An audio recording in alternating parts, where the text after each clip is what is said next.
Halo everybody, Assalamualaikum warahmatullahi wabarakatuh. Selamat pagi semuanya.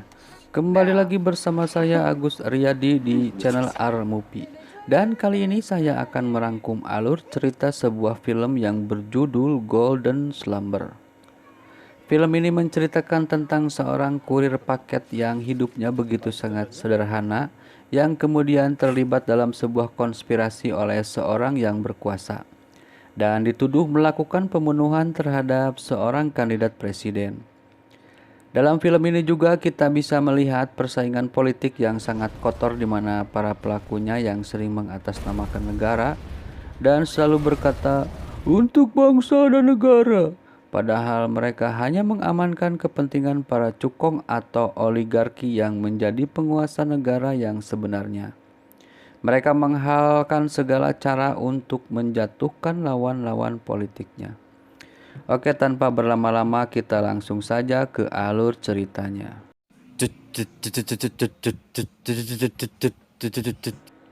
Pada awal film diperlihatkan suasana lalu lintas di beberapa kota di Korea yang sangat padat.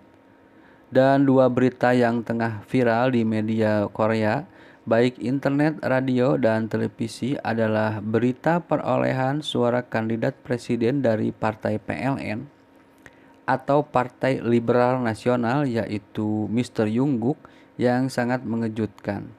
Dan diprediksi dia akan memenangkan pemilihan presiden pada pemilu yang akan datang karena mendapatkan banyak dukungan dari banyak pihak. Yang kedua adalah berita tentang seorang kurir paket bernama Gunwo atau Kim Gunwo yang berhasil menolong seorang artis idola Korea papan atas, sebut saja si Amanda, dari kejahatan penjamretan. Pihak polisi Korea memberikan penghargaan kepada kurir paket tersebut sebagai warga negara pemberani, dan semua hadiah dalam bentuk tunainya Gunwo donasikan untuk daerah-daerah miskin di Korea. Dalam sekejap saja Gunwo menjadi pujaan di Korea.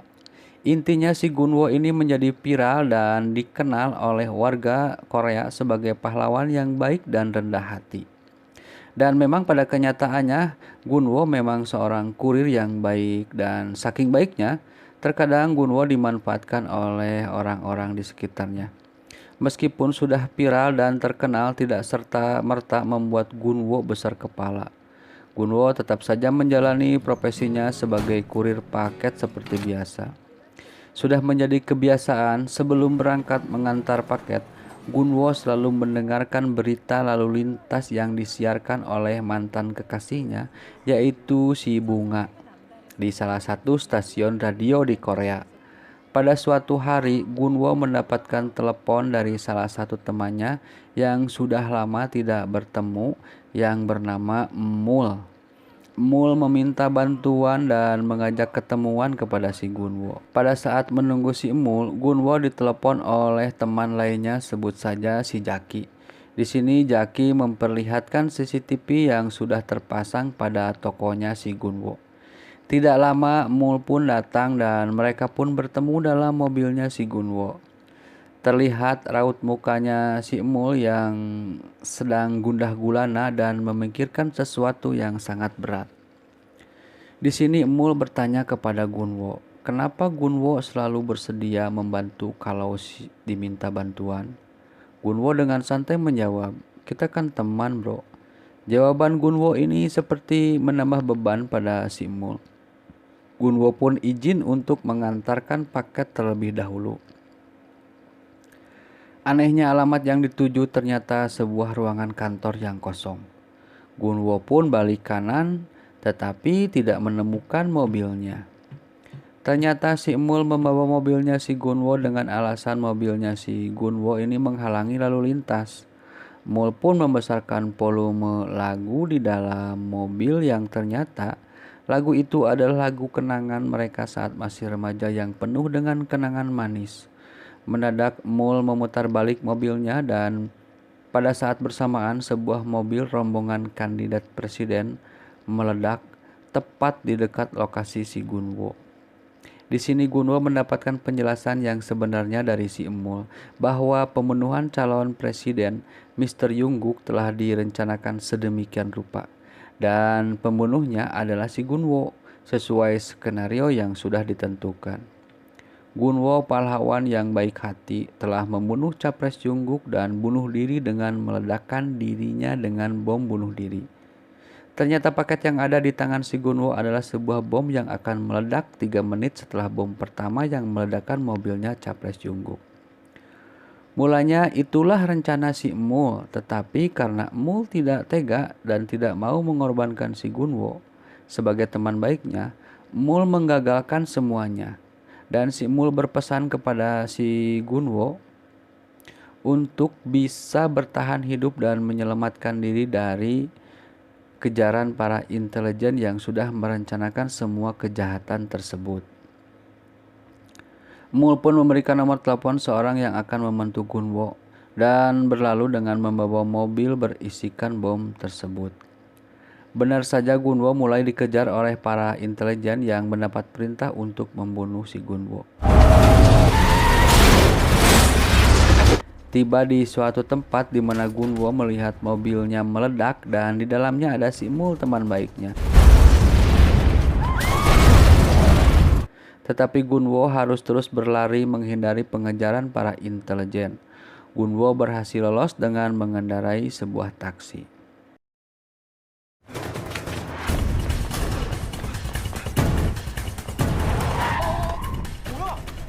Dalam waktu sekejap, berita pembunuhan Capres Yongguk menjadi trending. Hampir semua media menyiarkannya. Dalam siarannya, Gunwo, si warga panutan yang pemberani, menjadi tersangka utama dari pembunuhan Capres Yongguk. Itulah headline yang media angkat. Teman-teman Gunwo menyaksikan berita tersebut melalui media televisi. Ada si Yoga yang berprofesi sebagai seorang pengacara spesialis perceraian. Ada Dodo yang mempunyai pekerjaan yang kurang baik dan berpenghasilan pas-pasan. Juga si Bunga sebagai penyiar radio. Mereka seakan-akan tidak percaya dengan apa yang mereka saksikan. Lanjut ke polisi yang sedang mengadakan konferensi pers, di mana kasus ini akan langsung ditangani oleh Badan Intelijen Korea. Banyak pertanyaan dari wartawan perihal kejanggalan-kejanggalan dari kasus pembunuhan terhadap Capres Yongguk tersebut. Di antaranya begitu cepatnya polisi mengidentifikasi pelaku dan menetapkannya sebagai tersangka. Kepala polisi gagap dalam menjawab pertanyaan-pertanyaan tersebut sehingga Kepala Intelijen Korea, sebut saja si Mr. Dadung, mengambil alih untuk menjawab pertanyaan-pertanyaan dari wartawan. Si Dadung ini mengatakan bahwa seluruh informasi yang diberikan oleh pihak polisi bisa dipertanggungjawabkan.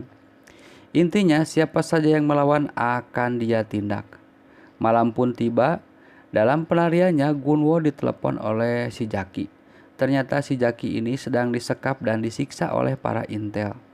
Gunwo pun memberitahukan bahwa tindakan mereka sedang disiarkan langsung melalui kamera CCTV yang sudah dipasang oleh si Jaki. Para intel pun bubar, tetapi tak lama datang sesosok manusia yang serupa dengan si Gunwo dan menghantam si Jaki dengan menggunakan kunci Belanda. Terang saja si Gunwo kaget karena ada sosok yang sama dengan dirinya yang membunuh si Jaki teman karibnya. Gunwo yang tadinya mau melapor ke polisi jadi mengurungkan niatnya. Gunwo pun berlari menjauh dari kantor polisi dan tiba-tiba Gunwo ditangkap oleh seorang intel. Gunwo dibawa ke dalam satu mobil di mana di dalam mobil tersebut sudah ada si Dadung. Si Dadung ini memberikan bukti hasil rekayasa bahwa Gunwo tertangkap kamera CCTV yang sedang menelepon dan mengatakan bahwa Gunwo akan membunuh Capres Yongguk. Gunwo diminta untuk menyerahkan diri dan jangan meminta bantuan pada siapapun. Sebab kalau si Gunwo lakukan, si Dadung akan membunuh semua teman-temannya. Ketika si Dadung sedang baceprot, tiba-tiba ada satu mobil jeep yang menghampiri mobil si Dadung ini dan melakukan aksi yang menyebabkan mobil si Dadung ini tijumpalik dan terguling. Sempat ada perlawanan dari para pengawal, tetapi pria berhelm yang mengendarai jeep tersebut berhasil mengatasinya dan berhasil membawa kabur si Gunwo. Untuk menghindari pantauan CCTV yang tersebar di hampir seluruh kota di Korea, pria tadi membawa si Gunwo melalui terowongan air bawah tanah, dan sampai pada saat berada di tengah-tengah terowongan air, tiba-tiba terdengar suara yang menandakan air akan segera datang. Mereka pun semakin cepat berlari, dan mereka pun lolos dari air susukan yang datang dengan begitu derasnya. Sampailah mereka pada suatu tempat. Ternyata pria ini adalah temannya si Mul, sesama intel Korea yang mempunyai hutang jasa pada si Mul dan diminta untuk membantu si Gunwo. Diingat ya kejadian si Mul pas ngasih nomor telepon. Nah, ini orangnya si Mr. Min, orang yang akan membantu si Gunwo untuk bisa lolos dari pengejaran para intelijen. Pria ini menjelaskan kenapa harus si Gunwo yang dijadikan kambing putih. Karena si Gunwo adalah warga panutan dan teladan yang baik hati, tetapi melakukan hal yang sangat buruk sehingga orang-orang murka dan merasa dikhianati, sehingga mereka lupa kepada modus yang sebenarnya dari pembunuhan Capres Jungkook. Itulah yang diinginkan oleh si Dadung sebagai otak dari pembunuhan Capres Jungkook. Sambil mendengarkan penjelasan si pria, tiba-tiba Gunwo merasa pusing dan akhirnya Gunwo tertidur. Itu diakibatkan oleh minuman yang diberikan si pria kepada Gunwo yang sudah dikecrotan obat tidur. Sementara di pusat pengendalian intelijen telah diketahui identitas si pria yang membawa si Gunwo. Si pria itu bernama Mr. Min. Dan di sini juga si Dadung memerintahkan untuk mengawasi semua teman-teman si Gunwo. Betul saja seorang intel mendatangi kantor si Bunga, yaitu mantan kekasihnya si Gunwo pada masa SMA. Dan mereka akan menyadap saluran HP-nya si Bunga. Ternyata si Gunwo, Mul, Yoga, Dodo, dan si Bunga adalah teman karib dan terkumpul pada satu grup band pada masa SMA. Mereka terpisah karena sudah mempunyai kesibukan masing-masing. Ya, mungkin salah satu dari kita juga ada yang seperti mereka ya, mempunyai impian membentuk satu band dan berhayal akan terkenal seperti Sheila on Seven, Gigi, Netral, atau Slank. Tetapi impian hanya tinggal impian. Lulus dari sekolah kita mengambil jalan masing-masing dan pada akhirnya pangabutuh buat dapur memusnahkan segalanya. Ya, sudahlah, kita kembali ke alur filmnya. Gunwo terbangun dari tidurnya dan mendengarkan Mr. Min yang sedang menelepon seseorang. Ternyata si Gunwo akan ditukar dengan sejumlah uang dan jaminan keamanan untuk Mr. Min yang akan membawa putrinya keluar dari Korea. Di satu konvers kembali terjadi kecurigaan pada para wartawan pada kasus pembunuhan yang melibatkan Gunwo ini. Dan di saat sesi tanya jawab berlangsung, masuklah SMS ancaman pada HP si Dadung sebagai kepala Direktur Badan Intelijen Negara, yang isinya mengancam akan membeberkan fakta yang sebenarnya jika tidak memenuhi permintaan si pengancam. Si pengancam menyatakan bahwa dia sedang berada di dalam gedung konvers tersebut. Tetapi dengan tegas, si Dadung ini menolaknya dengan menyatakan bahwa barang siapa membantu atau menyembunyikan tersangka akan ditindak dengan hukuman yang sangat berat. Pernyataan itu mengisyaratkan penolakan kepada permintaan si pengancam yang ternyata itu adalah si Mr. Min. Mr. Min mencoba kabur dari pengejaran para intel. Ada sedikit kesulitan, tetapi dengan mudah Mr. Min bisa kabur dari gedung konversi pers tersebut. Mr. Min pun mengeluarkan si Gunwo dari mobilnya dan menyuruh Gunwo untuk pergi karena Gunwo sudah tidak berguna lagi bagi dirinya. Ketika Mr. Min mau menyalakan mesin mobilnya, ternyata mobilnya mogok. Tetapi apa yang terjadi? Mobil Mr. Min perlahan-lahan bergerak maju. Ternyata si Gunwo mencoba mendorong mobil Mr. Min dari belakang. Karena kebaikan dan kepolosan inilah Mr. Min mengajak kembali si Gunwo untuk masuk ke dalam mobilnya. Dalam mobil inilah terjadi percakapan yang mulai menumbuhkan niat baik Mr. Min untuk membantu Gunwo. Dimulai dari pencarian orang yang telah membedah plastik seseorang supaya mirip dengan Gunwo. Orang yang dibuat mirip dengan Gunwo diambil dari salah seorang agen yang mempunyai postur yang mendekati dengan posturnya si Gunwo. Dan mereka menamakannya si Silikon. Dan Mr. Min mendapatkan data para ahli bedah plastik dari rekannya. Satu persatu Gunwo melihat foto dari data tersebut. Betul saja, ada salah satu ahli bedah yang pernah dikenalkan kepada Gunwo. Dilihat dari datanya, ternyata ahli bedah plastik itu sedang dalam masalah perceraian.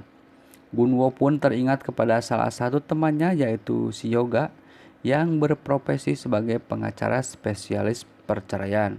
Gunwo pun meminta bantuan kepada si Yoga untuk bisa mencarikan data tentang si ahli bedah. Tetapi ternyata si Yoga pun dalam pengawasan BIN Korea, Badan Intelijen Korea. Dan tentu saja BIN Korea ini mengancam si Yoga supaya tidak membantu buronan atau melindungi buronan.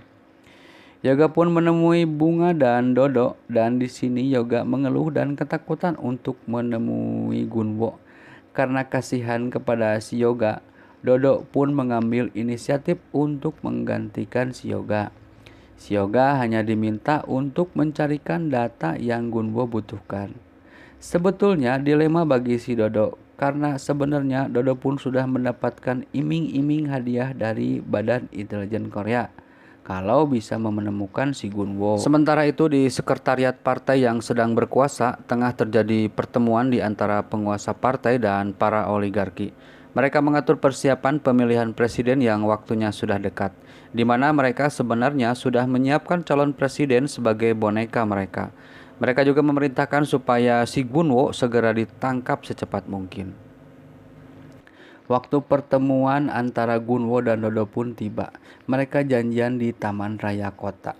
Gunwo diberikan alat untuk bisa berkomunikasi dengan Mr. Min. Dodo pun menyerahkan data si ahli bedah kepada Gunwo. Mereka sedikit nostalgia ke masa lalu di mana jasa Gunwo kepada Dodo sangat besar. Begitupun kepada teman-teman lainnya. Tapi tiba-tiba datang beberapa mobil yang langsung memburu mereka. Mr. Min mengetahui kedatangan mereka dan langsung memberitahukan kepada Gunwo bahwa ini adalah jebakan. Gunwo menatap wajah Dodo dengan penuh curiga dan berlari meninggalkannya. Gunwo berhasil lolos, tetapi si Dodo tertangkap oleh Badan Intelijen Korea tersebut. Setelah berhasil lolos dari BIN Korea tersebut dan mendapatkan data yang diberikan Dodo, Mr. Min langsung mencari si ahli bedah di sebuah kasino. Terjadi kejar-kejaran. Di saat Gunwo mengejar si ahli bedah, tidak sengaja Gunwo melihat warga yang sedang nonton TV, di mana TV tersebut sedang menyiarkan bapaknya si Gunwo yang sedang diwawancara oleh para wartawan. Walaupun anaknya dituduh sebagai pembunuh, bapaknya si Gunwo ini memberikan semangat kepada si Gunwo untuk bisa bertahan hidup dan terus berjuang karena bapaknya sangat yakin anaknya tidak mungkin melakukan pembunuhan tersebut. 건우야, 애빈 잘 있다. 살아남아라 건우야. 잡히지 말고. Dan si ahli bedah pun berhasil ditangkap oleh si Mr. Min. Di sisi lain di pusat BIN atau di pusat Badan Intelijen, si Dadung marah-marah karena ketidakbecusan anak buahnya untuk menangkap si Gunwo. Oleh karena itu si Dadung memerintahkan untuk menjebak si Gunwo dan Mr. Min. Dari si ahli bedah inilah Mr. Min mendapatkan data tentang si Silikon. Dan didapatkanlah alamat si Silikon yang sudah dirubah 3 jam yang lalu. Dan di sini Mr. Min menyadari bahwa itu adalah umpan dari si Dadung. Karena tidak ada pilihan lain, Mr. Min memutuskan untuk ngegel umpan tersebut. Gunwo pun menghubungi pihak polisi bahwa dia akan menyerahkan diri. dan menginformasikan posisi atau alamat si silikon yang sudah dia ketahui dari si ahli bedah dan juga sudah diedit oleh si Bin. Sementara itu, para intelijen Korea sudah siap-siap di posisi masing-masing untuk menyergap dan menyambut kedatangan Gunwo yang akan mendatangi alamat si silikon, yaitu di apartemen nomor 320. Ketika semua sudah siap, ternyata yang datang bukan hanya Gunwo, tetapi ada banyak motor GoFood, ShopeeFood, GrabFood, Upfood, dan banyak lainnya yang membuat para sniper kebingungan untuk mencari si Gunwo di antara driver tersebut. Gunwo masuk bersamaan dengan driver Gojek lainnya dengan menggunakan baju merah, topi merah. Begitupun Mr. Min yang berhasil melumpuhkan salah satu intel dan langsung menuju pusat kendali listrik yang berada di atap gedung. Polisi pun datang dan langsung menuju apartemen nomor 320. Di saat Gunwo tepat di depan pintu nomor 320, seorang sniper sudah siap menembakkannya. Tetapi tiba-tiba listriknya mati karena dimatikan oleh si Mr. Min. Dan si Gunwo pun ditarik oleh seseorang dari dalam apartemen. Dan dia bukan dan tidak lain adalah si silikon yang akan membunuh si Gunwo dengan tujuan seolah-olah Gunwo mati bunuh diri. Di sini terjadi sedikit pergulutan yang tidak seimbang di antara keduanya.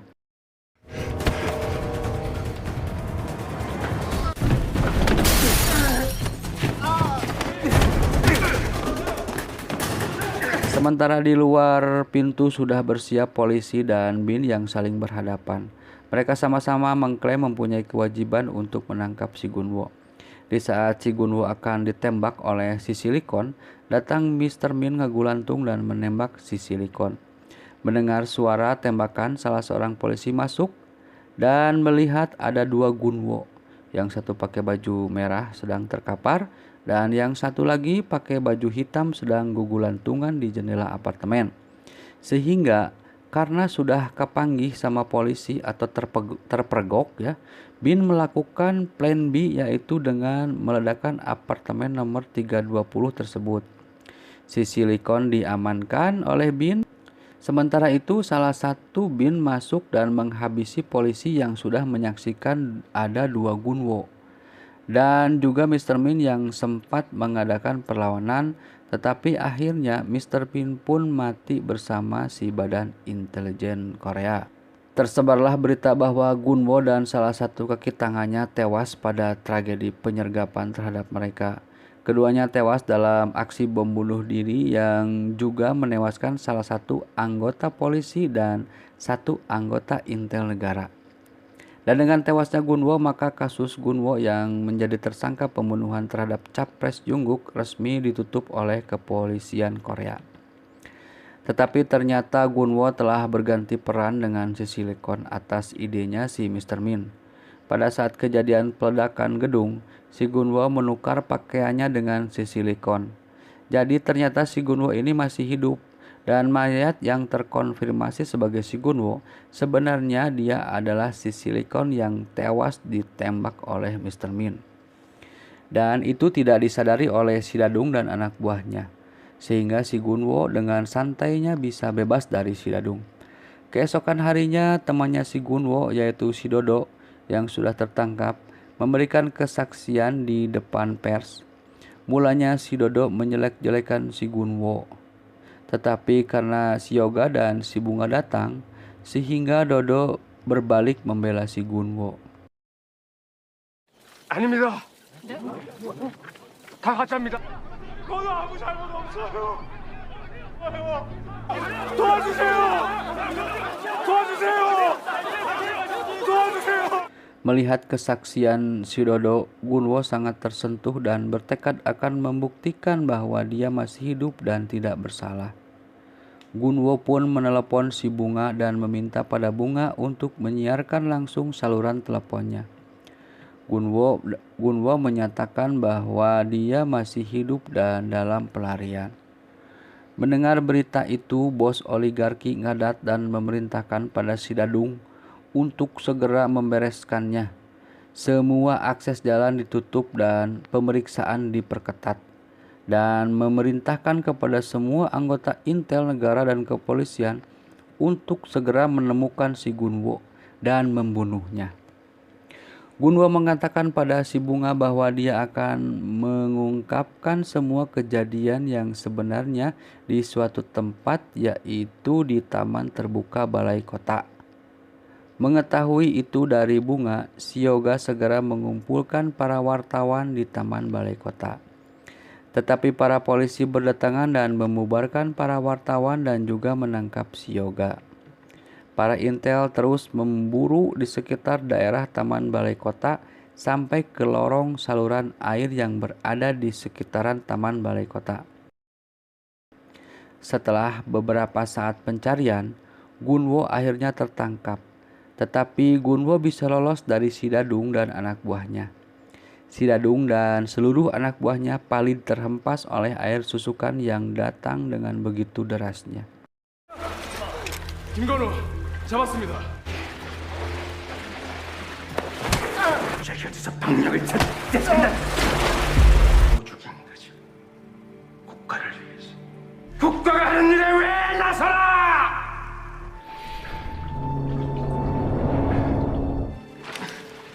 애들 수영들은 좀 하나?